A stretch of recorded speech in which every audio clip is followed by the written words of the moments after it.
Hello বন্ধুরা, আজকে আমরা যে দেশের কথা জানাতে চলেছি সে দেশটি আপনাদের কাছে বেশ পরিচিত, যেখানে পানির চেয়েও তেলের দাম কম, যার উপর দিয়ে কোনো দেশের এরোপ্লেন যেতে হলে তার ভেতরে মদ থাকতে পারবে না। এই দেশটিতে মৃত্যুদণ্ড কার্যকর করা হয় শিরোচ্ছেদের মাধ্যমে, যেখানে বাসিন্দারা দোকানপাট খোলা রেখে কোথাও গেলে চুরি হয় না। আবার সেই দেশটিতে পৃথিবীর ইতিহাসে প্রথম হালাল নাইট ক্লাবও রয়েছে। এই দেশটি পৃথিবীর সবচেয়ে উঁচু ভবনের মালিক। তো ভিউয়ার্স, এই দেশটির এমন সব অদ্ভুত এবং অজানা বিষয় নিয়ে আমাদের আজকের ভিডিও।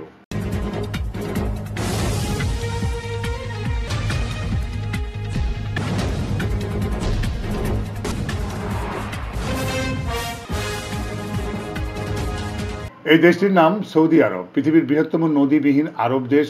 আকারের দিক দিয়ে বিশ্বের 13তম দেশ সৌদি আরব। তবে দেশটির অধিকাংশ স্থানই প্রায় 95% মরুভূমি। মাত্র 1.45 ভাগ ভূমি সেখানকার চাষযোগ্য। সৌদি আরবের আয়ের 90%ই আসে তেল বিক্রি থেকে। বিশ্বের সবচেয়ে বড় তেল ক্ষেত্র রয়েছে এখানে। গাওন নামক তেল ক্ষেত্রে মজুদ রয়েছে প্রায় 75 বিলিয়ন ব্যারেল তেল। এই পরিমাণ তেল দিয়ে 47 লাখেরও বেশি অলিম্পিকের সুইমিং পুল ভর্তি করা সম্ভব।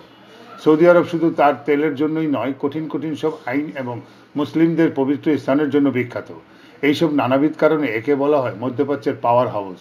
সৌদি আরবে বেশিরভাগ মরুভূমি থাকায় এখানে প্রচণ্ড গরম থাকে। তাপমাত্রা 12 থেকে 51 ডিগ্রি সেলসিয়াস পর্যন্ত ওঠানামা করে। সৌদি আরব একমাত্র দেশ যে দেশে একটিও নদী নেই। তবে প্রশ্ন জাগতে পারে, এরা পানি কোথায় পায়? এরা পানি পান করার জন্য সমুদ্র থেকে পানি আনে এবং ওই পানিকে ফিল্টার করার জন্য এভাবেই এখানে বিশাল বিশাল প্ল্যান্ট তৈরি করা হচ্ছে, যাতে করে ভবিষ্যতে পানি নিয়ে কোনো ভোগান্তিতে না পড়তে হয়। মুসলিমদের সবচেয়ে পবিত্র স্থান মক্কা এবং মদিনা সৌদি আরবে অবস্থিত। মক্কা শরীফ ও সৌদি আরব মুসলিম দেশ হওয়ায় এখানে অ্যালকোহল পুরোপুরিভাবে নিষিদ্ধ করে দেওয়া হয়েছে। অ্যালকোহল ছাড়া যদি ড্রাগসের সাথে কাউকে পাওয়া যায় তাহলে তার মৃত্যু অনিবার্য। সৌদি আরবের লোকজন প্রতিদিন $80 লক্ষ মানে 64,000 কোটি টাকা ধূমপানের পিছনে ব্যয় করে। ওখানকার সরকার পাবলিক প্লেসে ধূমপান করার নিষেধাজ্ঞা জারি করেন। সৌদি আরবে কোনো মহিলা রেপ হলে দোষীকে তৎক্ষণাৎ সাজা দেওয়া হয় না, যতক্ষণ না কোনো প্রত্যক্ষ প্রমাণ পাওয়া যায়। আর প্রত্যক্ষ প্রমাণ না থাকলে দোষীকে সম্মানের সাথে ছেড়ে দেওয়া হয়। সৌদি আরবের মৃত্যুদণ্ড কার্যকর করার জন্য জনসমক্ষে শিরোচ্ছেদের কথা প্রচলিত রয়েছে, কিন্তু সম্প্রতি এই কাজের জন্য উপযুক্ত ও আগ্রহী জল্লাদ পাওয়া যাচ্ছে না, তাই ফায়ারিং করে মৃত্যুদণ্ড কার্যকর হয়েছে। দুনিয়ার সবচেয়ে বড় বিল্ডিংয়ের মালিক হওয়ার গৌরব পৃথিবীর প্রত্যেক দেশই চায়, কিন্তু সবার ক্ষেত্রে সৌভাগ্য হয় না। 2010 সাল থেকে বুর্জ খলিফার কাছে আছে এই পদবি, যেটি দুবাই শহরে অবস্থিত। খুবই দ্রুত এই পদবি চলে এসেছে সৌদি আরবে বানানো সবচেয়ে উঁচু বিল্ডিং কিংডম টাওয়ারের অধিকারী এই বিল্ডিংটি 1 কিলোমিটারেরও বেশি উঁচু। এখন পর্যন্ত পৃথিবীর কোনো বিল্ডিং 1 কিলোমিটারের সমান তৈরি হয়নি। এই টাওয়ারটি 2019 সালে উদ্বোধন করা হয়। মক্কা শরীফে গ্র্যান্ড মস্ক অবস্থিত, যেখানে 9 লক্ষেরও বেশি মানুষ নামাজ আদায় করতে পারে। এটি পৃথিবীর মধ্যে সবচেয়ে বড় মসজিদ এবং এটি পৃথিবীর মধ্যে সবচেয়ে ব্যয়বহুল স্থাপনা। আপনি জানেন কি পৃথিবীর সবচেয়ে বড় ঘড়ি কোনটি? প্রথমে আপনার মাথায় আসবে লন্ডনের বিগ ব্যাং ঘড়ির কথা, কিন্তু না, বিগ ব্যাং ঘড়ির থেকে 6 গুণ বড় ঘড়ি রয়েছে পৃথিবীর সবচেয়ে পবিত্র নগর মক্কা নগরীতে। মক্কা টাওয়ারে অবস্থিত এই ঘড়িটি মক্কা লোক নামে পরিচিত। 4000 মিটার উঁচুতে অবস্থিত। দিনে 12 কিলোমিটার এবং রাতে 17 কিলোমিটার দূর থেকে এই ঘড়ির সময় দেখা যায়। এই ঘড়িতে ব্যবহার করা হয়েছে 9,80 লক্ষ রঙিন গ্লাসের টুকরো, 20 লক্ষ এলইডি বাতি, 21,000 সাদা ও সবুজ বাতি ঘড়িটির উপরে ব্যবহার করা হয়েছে। সৌদি আরবে অপরাধের পরিমাণ শূন্য। এখানে বিচার প্রক্রিয়া খুবই স্বচ্ছ। অপরাধ করে কেউ পার পাবে না, যদি সে সৌদি পরিবারেরও হয়। এখানে কেউ চুরি করলে তার 2 হাতের কবজি কেটে নেওয়া হয়। জেনা ও পরক্রিয়ার সাথে লিপ্ত হলে তাকে মাটিতে গলা পর্যন্ত পুঁতে পাথর নিক্ষেপ করে হত্যা করা হয়। কেউ হত্যা করলে তাকে শিরোচ্ছেদ করা হয়, যা পূর্বতম সৌদি যুবরাজের ক্ষেত্রে হয়েছিল। সৌদি নারীরা বোরকা, হিজাব ও অন্যান্য শালীন পোশাক পরেন, যেটাকে আবায়া বলা হয়। পুরুষেরা আলখেল্লা, জুব্বা, টুপি ইত্যাদি পরিধান করেন। সকল প্রকার অশালীন পোশাক এখানে নিষিদ্ধ। যারা আবায়া না পরে বাইরে যান তাদেরকে রীতিমতো ভর্ৎসনা করেন সৌদি আরবের পুলিশ। তবে বিদেশি নাগরিকদের বেলায় এই নিয়ম কিছুটা শিথিল।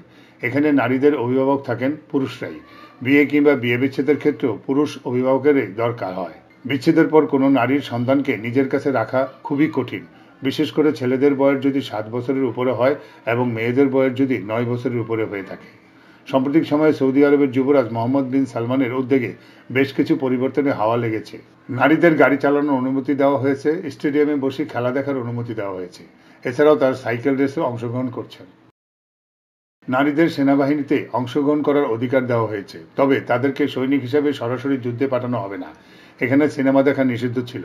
বর্তমানে সিনেমা হল খোলা হয়েছে। প্রিন্স সালমান ক্ষমতায় আসার পর সে দেশে ইউরোপের আমেরিকার মতো সৌদি আরবে খোলা হয়েছে নাইট ক্লাব। জেদ্দা উদ্ভাবন হওয়া এই নাইট ক্লাবটি সৌদি কর্তৃপক্ষ দাবি করছেন হালাল নাইট ক্লাব হিসাবে। তবে নাইট ক্লাবের মাঝে হালালের কি বিষয়বস্তু খুঁজে পেয়েছেন তা বলেননি সৌদি কর্তৃপক্ষ। যেখানে নারী পুরুষ একসাথে গানের সাথে তাল মিলিয়ে ফ্লোরে নাচানাচি করতে পারবে, নাইট ক্লাবে থাকার সকল সুবিধা পাবে। সৌদি আরবের বিখ্যাত খাবারের নাম ক্যাপশন, যেটা দেখতে আমাদের দেশের বিরিয়ানির মতো। চালের সাথে প্রচুর মাংস ও সালাদ দিয়ে এটি রান্না করা হয়। এখানে সবাই একসাথে বসে একই পাত্রে খাবার খায়। এখানে বিশেষ এক ধরনের পানি পান করা হয়, যার নাম গাওয়া, যেটা প্রায় কফির মতো। সৌদি আরবের বাসিন্দারা অনেকে ব্যয়বহুল জীবনযাপন করে থাকেন। তারা ভোগবিলাসে বেশ পটু। অনেকে বাসাবাড়িতে পালেন ভয়ঙ্কর সব জানোয়ার। গাড়িতে বসে থাকতে দেখা যায় চিতাবাঘ ও সিংহ। সেখানে স্বর্ণের গাড়ি দেখতেও পাওয়া যায়। বিশ্বের সকল দেশে 14 ফেব্রুয়ারি ভালোবাসা দিবস পালন করেন। সৌদি আরবে তার নিষিদ্ধ। এই দিনে কেউ লাল জামা পরে বাইরে বের হতে পারেন না। কোথাও গোলাপ বিক্রি সম্পূর্ণ নিষিদ্ধ। সৌদি আরবের অধিকাংশ শ্রমিকই বিদেশি। এই শ্রমিকদের একটি বড় অংশ তেল ক্ষেত্রে ও সেবা শিল্পে কাজ করে। প্রিয় দর্শক, সৌদি আরব সম্পর্কে আমাদের এই ভিডিওটি আপনাদের কেমন লেগেছে তা আমাদেরকে কমেন্ট করে জানিয়ে দিবেন।